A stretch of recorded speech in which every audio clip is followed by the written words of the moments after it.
This morning's gospel reading comes from the 5th chapter in the Gospel of Matthew. When Jesus saw the crowds, he went up the mountain. And after he sat down, his disciples came to him. Then he began to speak and taught them, saying, "Blessed are the poor in spirit, for theirs is the kingdom of heaven. Blessed are those who mourn, for they will be comforted. Blessed are the meek, for they will inherit the earth. Blessed are those who hunger and thirst for righteousness, for they will be filled. Blessed are the merciful, for they will receive mercy. Blessed are the pure in heart, for they will see God. Blessed are the peacemakers, for they will be called the children of God. Blessed are those who are persecuted for righteousness' sake, for theirs is the kingdom of heaven. Blessed are you when people revile you and persecute you and utter all kinds of evil against you falsely on my account. Rejoice and be glad, for your reward is great in heaven. And in the same way they persecuted the prophets who were before you." All thanks and praise be to God for his word in our lives. May God add to our hearing this day his blessing, that our understanding may be even greater, now and always. Amen.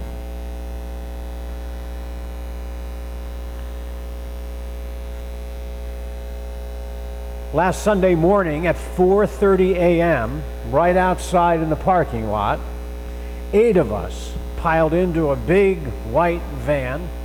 Ruth and myself, Brooke and Lauren Kastner, Megan and Caitlin Shorley. Who else? Oh yeah. Emily Coyne and Corey Myers. And we headed out for Montreat, North Carolina, which is like 12 hours away.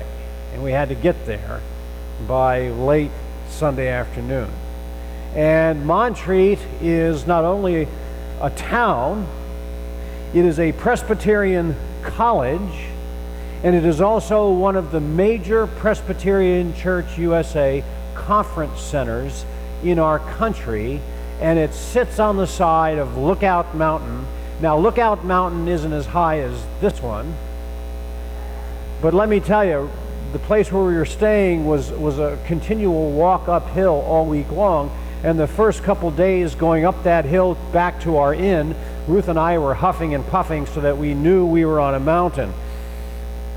And after a while, we got used to it, but it was work. We were going uphill or downhill all the time that we were there. Now, the Montreat Youth Conference is something that goes on all summer long.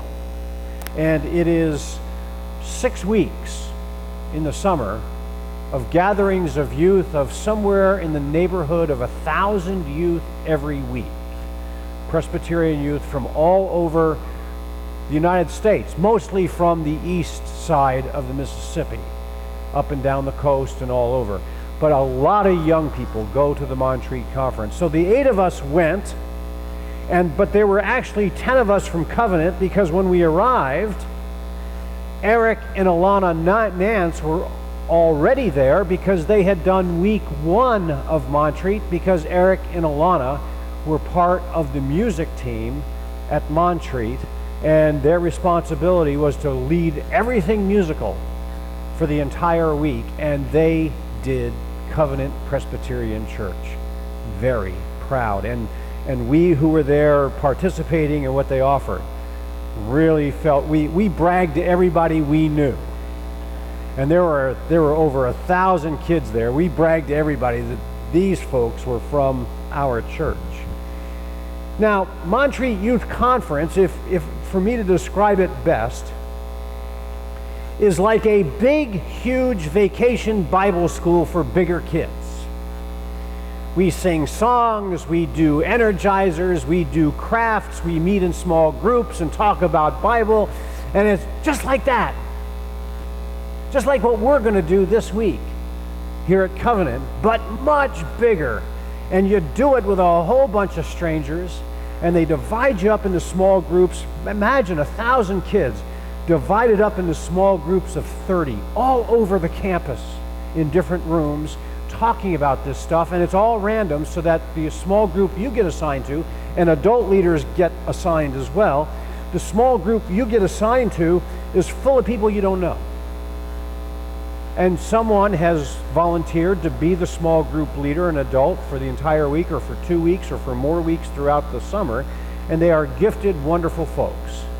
And they guide you through the theme and the lessons of the week with these 30 young people, and usually about 3 or 4 adults in this group.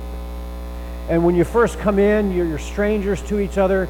By the end of the week, you're really clicking. You know each other. You've done a lot of sharing. You really care about these strangers that you met just a few days ago.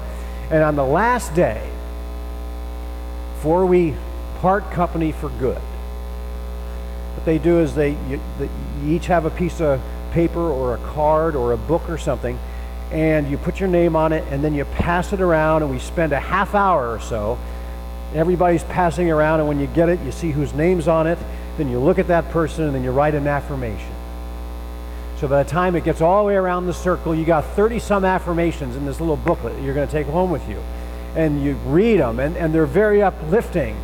And I was reading the affirmations in my own booklet, and I was enjoying it. There was good comments. And I came across one where this young man said, I really enjoyed having you in our group.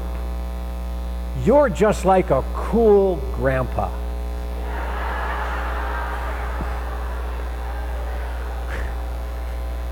I made the mistake of telling our youth that, and for 12 hours coming home, they kept calling me Pastor Grandpa. But it was fun, and it was meaningful, and the purpose was to reach the depths of our spirits in important ways. And this is the first Montreat conference that we have sent youth to from this church for somewhere since 20 or 25 years ago.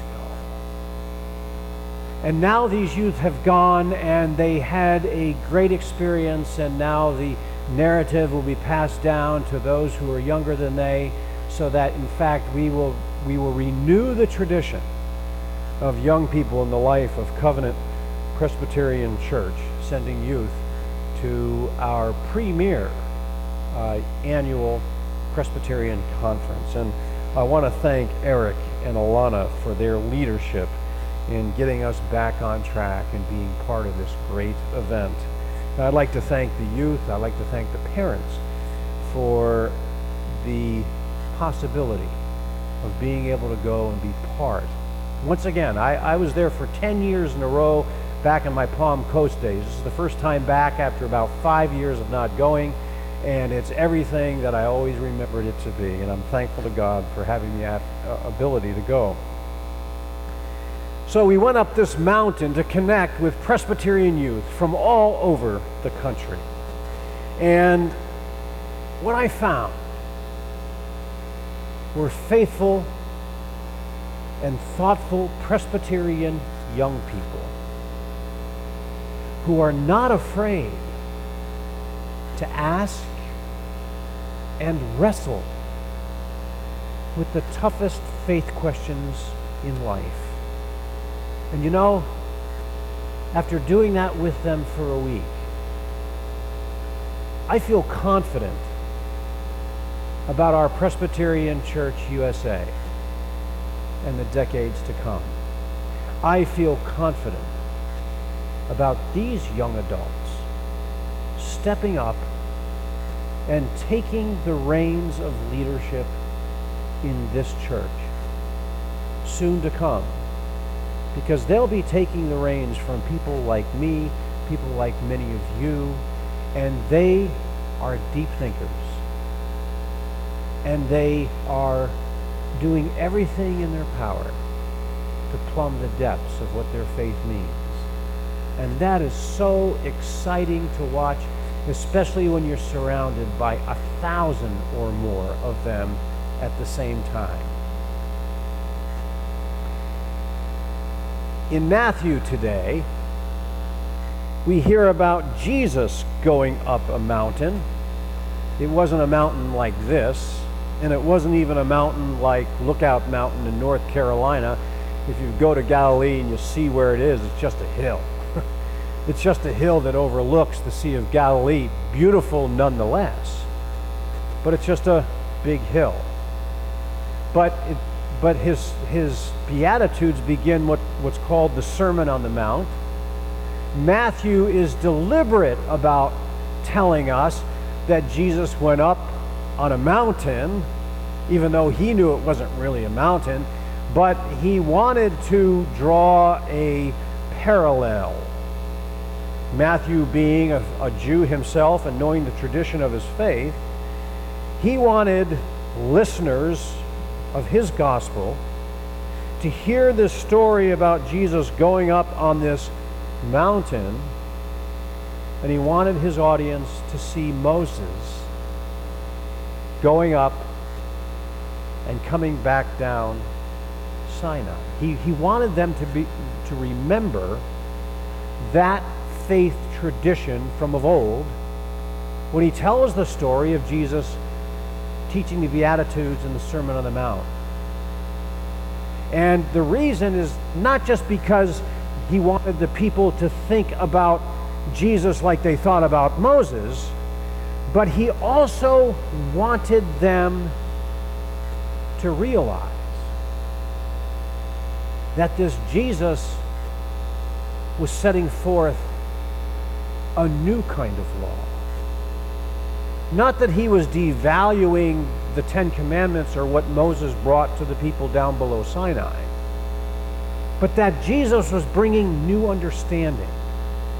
Instead of a law that was dominated by thou shalt nots, Matthew wanted the people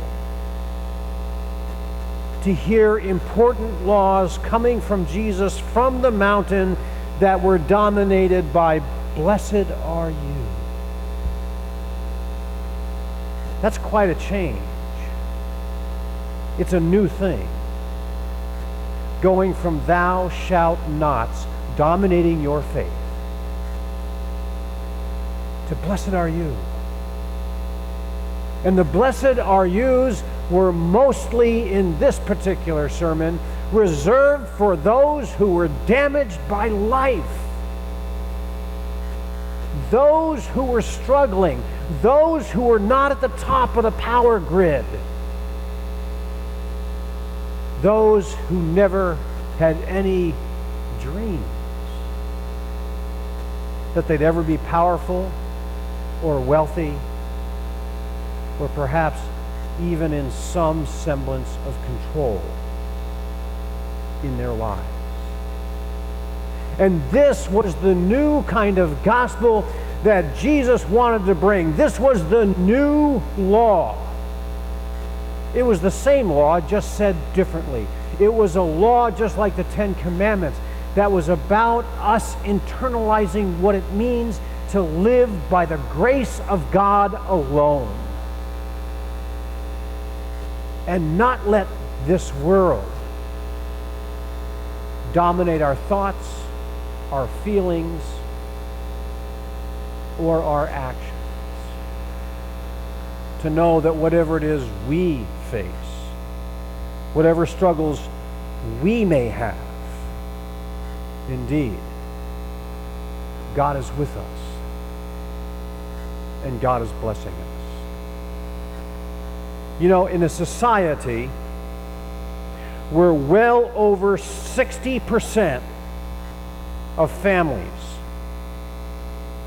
have experienced divorce, when you go to a conference like Montreat with 1,000 kids or more, and you have conversations with these kids, you realize how huge a number of young people are walking through life with these experiences, thinking maybe they're the only ones on earth who have them like they do. And for folks to come together and talk about it. In my small group, we heard stories of kids who've got divorced parents and who got step-parents and who've got siblings and step-siblings and half-siblings and on both sides of the family, and they need, you hear their story, you need a map just to get through their family unit. And what the magic thing about that was for us in our group is that and adults are told not to speak up very often in the small group, let the young people do most of the speaking, but chime in when it's appropriate. And so I chimed in, not very often, but occasionally. But when that conversation came up, I said, you know what? My senior year in high school, my parents divorced. And it was in a small town in Kansas. And I was the preacher's kid, which meant everybody in town knew our family business. And for a 17-year-old kid, that's really embarrassing and difficult. And I became the valedictorian of my senior class that year. And I went to graduation.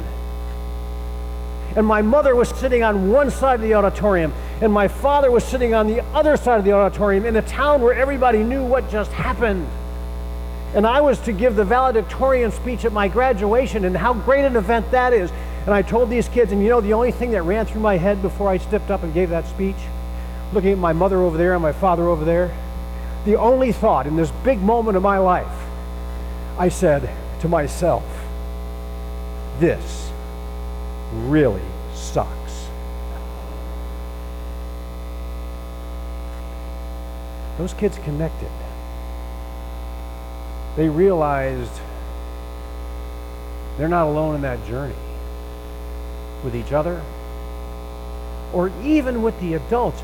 The main speakers at Montreat on the big stage this past week told similar stories in their lives.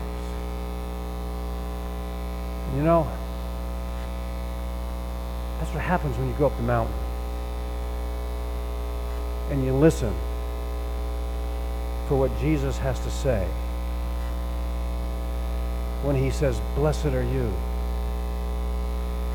for exactly who you are, no matter what it is with which you may be struggling." In the Old Testament today, there was another mountain story. Elijah the prophet. Elijah the prophet is assigned by God to say difficult things to a people who had lost their way, and most importantly, to the leaders of the people, the king and the queen, and those who were charged by God with the task of keeping those people faithful. And Elijah had to tell the king and the queen how badly they had erred and sinned and led Israel away from God. And the king and queen got so mad that Elijah had to flee for his life to a mountain. And in the confusion of his life, on that mountain, waiting for God to speak just any kind of word, comes a wind and an earthquake and a fire, all the big things you expect God to introduce himself with, and nothing came. Until the NRSV says the sound of sheer silence. Another translation says, which I like better, the still, small voice of God. And there were a lot of still, small voices on that mountain in Montreat. There was a lot of loud stuff, music, and a lot of loud preaching sometimes, and activities, and so on and so forth. But there were also those still, small voices that got into young people's ears, but also still, small voices that got into grandma's and grandpa's ears, where God speaks. When we go up on a mountain, whatever that mountain may be in our lives, it may be a small hill, it may be in between Everest and that small hill on Lookout Mountain in North Carolina, or it just may be a particular hard climb that we have in our lives. The truth of the matter is, God is waiting for us there. Montreat has been a powerful experience in my life as a minister and a leader of youth, taking them there for over a decade. Because every time I've gone, I discovered it all over again. God was waiting for us there. And God made himself known to us and spoke to the heart in wondrous ways. And we all came back, even though it was a 12-hour drive back yesterday and I'm tired. We all came back uplifted and knowing that God was there with us. Friends, this week at our Vacation Bible School, the young people will be younger, the grandmas and grandpas will be the same age, but we will all be together here all over this campus. And the same thing is going to happen with us as a faith community here at Covenant Presbyterian Church. We're going to the mountain. And we will discover that here, as in our lives, God is already here. Thanks be to God. Let us stand and say what we believe.